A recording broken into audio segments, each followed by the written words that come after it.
of the Underworld, a love story signed in blood. Welcome and turn up the sound, where Mr. Whispers. For you've stepped into a story that bites back. A tale woven with crow's ink and bride's blood, where every like fans the flames.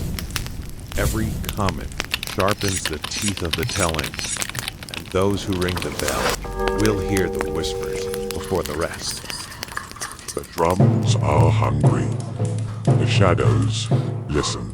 Prove your spinal strike the fire below, or walk away and wander forever. But the algorithm always favors the bold. Let the blood ink dry. Our tale begins.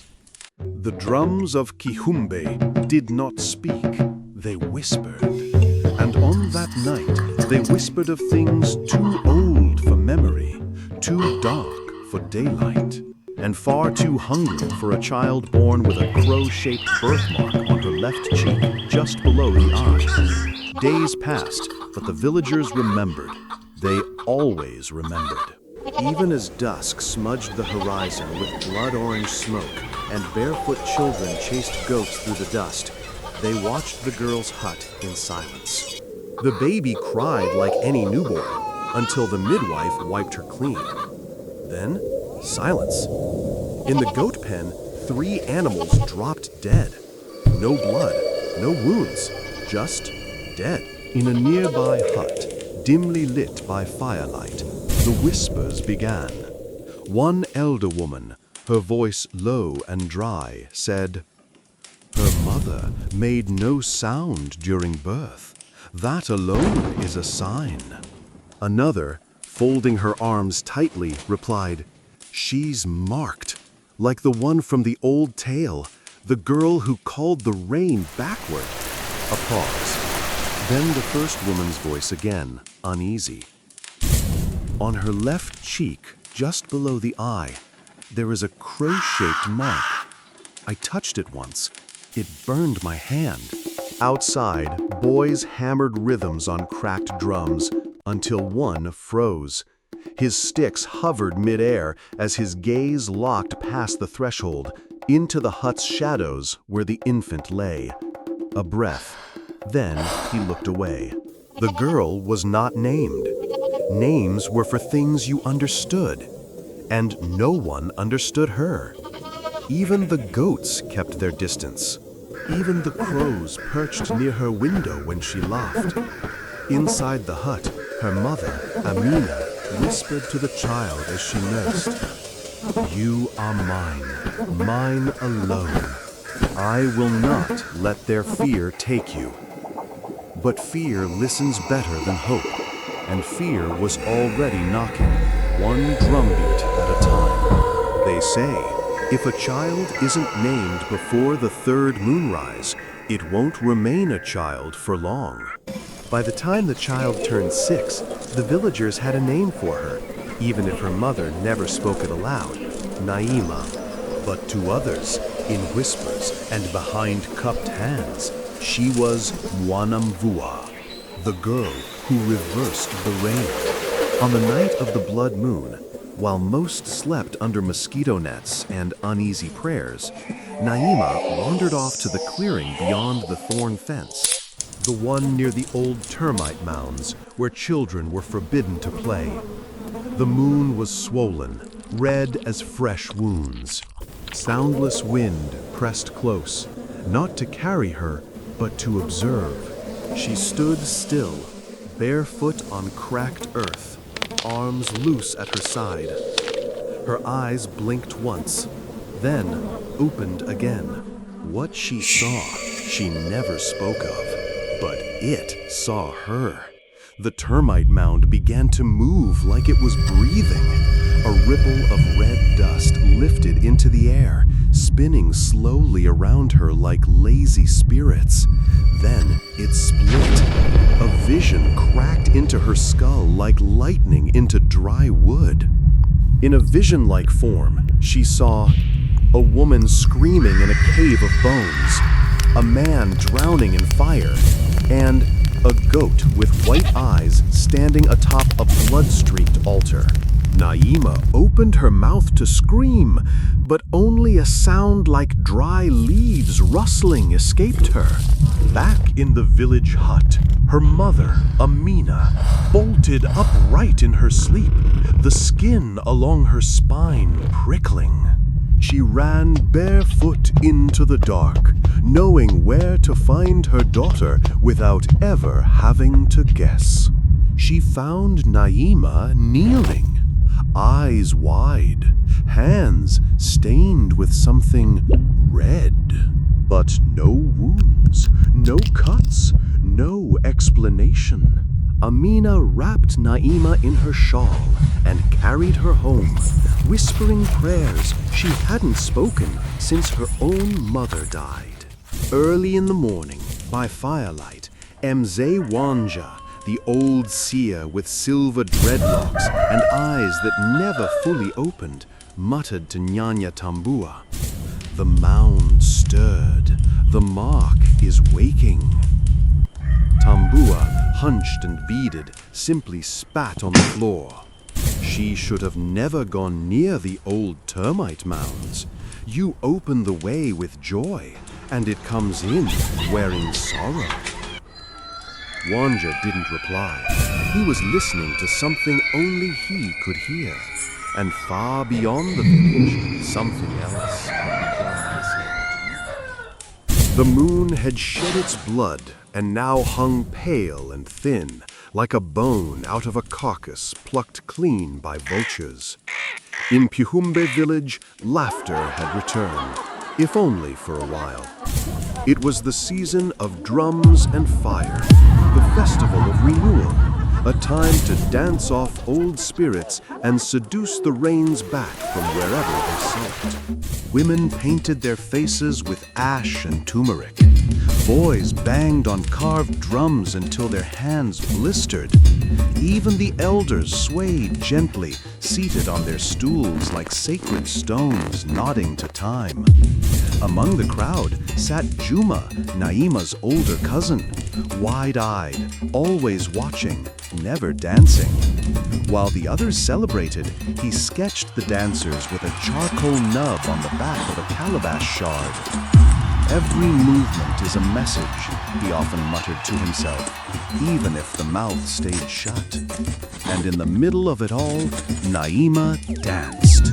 Not because she wanted to, not even because her mother asked, but because the drums seemed to ask her directly.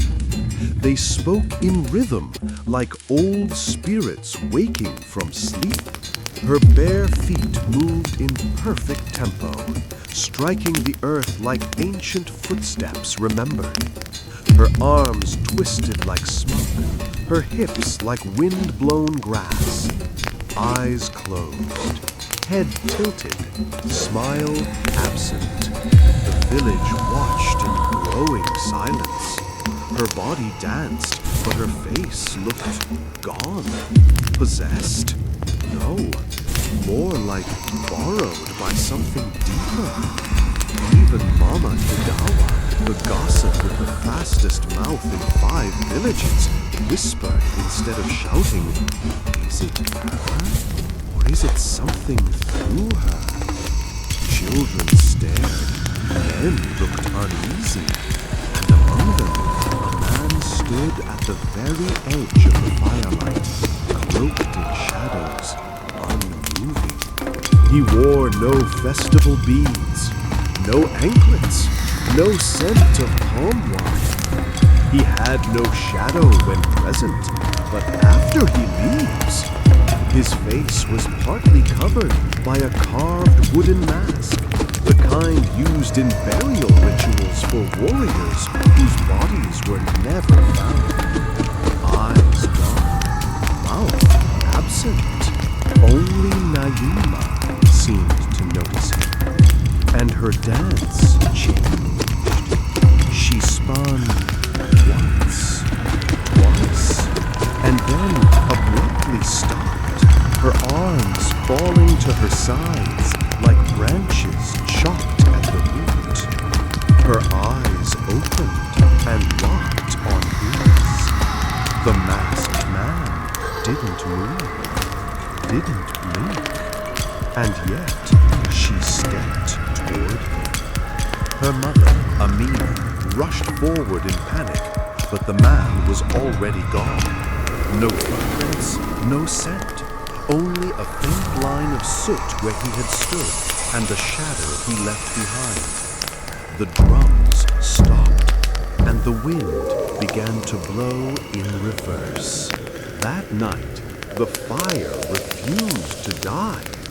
Even as the villagers drifted home, one by one, it kept pulsing, like a heart that knew danger still lingered. In the hut of Mama Amina, silence curled around the walls. Naima sat still, her hands wrapped around a calabash of cold porridge, untouched. Across from her, Mama Amina stirred herbs into hot water, not because Naima was sick, but because boiling something made the silence easier to bear. She had danced before, many times, but this time she returned with silence stitched between her lips and eyes that looked like they had stared into the dark, and the dark had stared back. Mama Amina broke the silence, softly, hands trembling slightly. Who was he, Naima? You moved like the gods were in your bones. But when you stopped, you looked gone. Naima replied flatly, voice hollow. I don't know who he is, but he came for me. Mama Amina froze, not because of the words, but because Naima's voice didn't sound like her own. It sounded like it came from behind her, from behind the wall. That night, the goats refused to sleep. They bleated and tugged at their tethers, hooves scuffing the earth as if trying to dig their way out. One, the eldest, kept staring at the empty space where moonlight painted a man's shadow against the earth, sharp-edged and perfect in every detail. Yet no figure stood between the light and the ground to cast it. It was as if a ghost had vanished, leaving its silhouette behind. But the truth was colder. No man had stood there at all that day. Or maybe he had.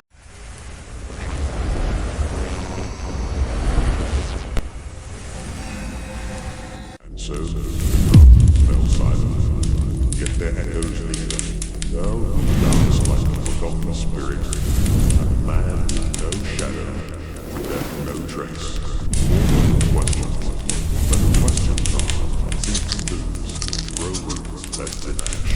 What now moves between voices, speak between noiseless trance, and the boy who watches in silence. Felt the stirring beneath your ribs, then mark your presence. Strike the fire below with a mic, a word, or a whisper. Whispering does not matter. We move forward. The morning after the festival was quiet, too quiet. Even the birds stayed quiet. No fighting over morning crumbs, no chirping, just silence. Strange things began to bloom. A trail of ash footprints leading from the well to the fig tree, but only halfway. A broken gourd filled with black feathers, and near the granary, a mask. The same mask, cracked now, but humming softly like a breath beneath the soil. Elders gathered quickly. Nyanya Tambua spoke gravelly, spitting between words. That is a burial mask for warriors who were devoured, body and soul. Mzee Wanja, with a voice thin as if strained, responded, and it hums, which means it still remembers the one who wore it. The village children were forbidden from leaving their homes. Doors were salted. Drums were silenced. Naima sat by the edge of the village well, her feet dangling, her fingers absent-mindedly tracing the rim of her calabash. She hadn't said a word since the night before. Not about the dance, not about the man, not about how the wind had suddenly started to blow backward. Juma, the boy who once made her laugh by pretending goats could speak, now only watched her from afar, as if unsure she was the same girl. He was her cousin, but more than that, the boy who protected her from village teasing, who stole mangoes when she cried, who once swore he'd fight the devil if it ever looked at her wrongly. Today, his eyes were not playful.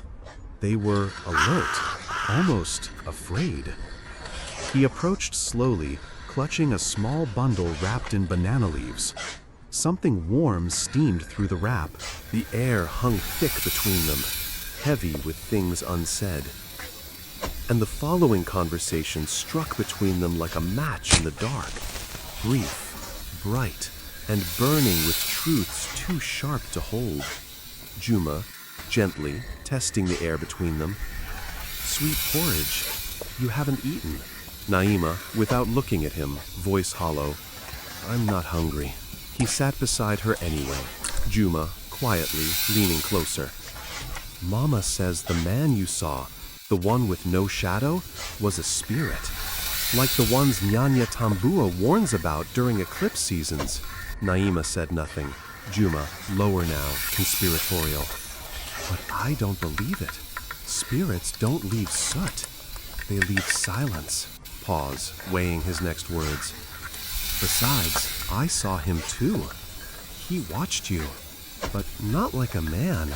Like someone reading a book they've already memorized. Naima's hands stopped tracing. She looked at him. Naima, softly, first real emotion since the dance. You believe me? He nodded. Of course. But Naima, there's more. Beat, swallowing hard. After you stopped dancing, something else changed. She narrowed her eyes. Naima, guarded. What do you mean?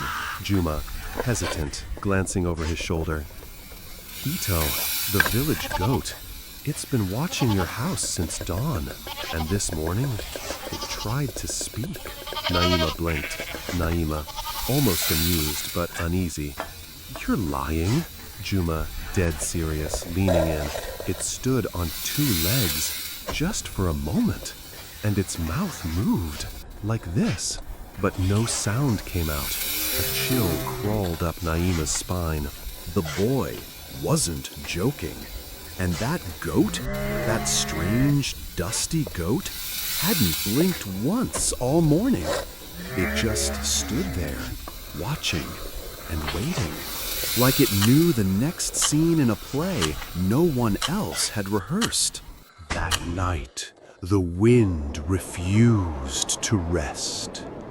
It whispered through the banana leaves, scratched at the rooftops, and slid into sleeping ears like secrets uninvited. But Naima did not sleep. Her body lay still, tucked beside her mother, yet her spirit wandered far. Through the veil, she found herself standing in a vast, salt-white desert. Above her, the sky blinked with 100 red moons. Behind her, hoofbeats, slow, heavy. She turned, but saw only a massive goat standing still, watching her with glowing white eyes. Its horns curled like smoke, its breath steaming in the dead air. Between its hooves, something squirmed. A baby, crying, wearing a mask. Naima reached out, but her hands were not her own. They were clawed, burned, ancient. The goat lowered its head and whispered, "Bride of two worlds, you are already chosen." Naima screamed, but her voice shattered like glass, and suddenly she was falling through soil, through bone, through a tunnel of screams. The veil ripped, one moment standing in that blood moon desert, the next crumpled on the hut floor, her fingers clawing at nothing, or something only she could see. Her palms were bleeding from nothing or from everything. By morning, the sky was gray as cold ash. The village awoke to something strange, something wrong. Near the shrine of the forest's edge, a sacred tree had bled. Thick red sap oozed down its bark like tears. Its roots cracked open, and scattered beneath them were bones. Old bones, small bones, child bones. The elders stood in silence. Birds did not sing. Even insects held their breath. Mama Amina grabbed Naima's hand tightly, but the girl's eyes were far away. She was staring at the tree and smiling faintly. That's when the crows began to circle. 7, always 7, cawing in rhythm as if summoning something buried. The air turned cold, then warm, then still. Naima took a step toward the tree. Her nose began to bleed. From the roots, a whisper rose. Who remembers?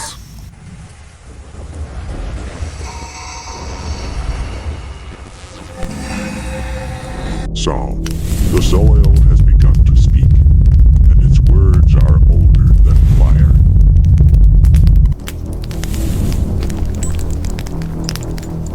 Name a dances on the edge of two worlds, but which one shall claim her? Let the brave mark their presence, wet fire below. Speak to the spirits through your comments, but beware what speaks back. When next we gather, a witch will rise, a vow will be made, and the curse will choose its bride. Bargain is struck, and hope. Give beat more.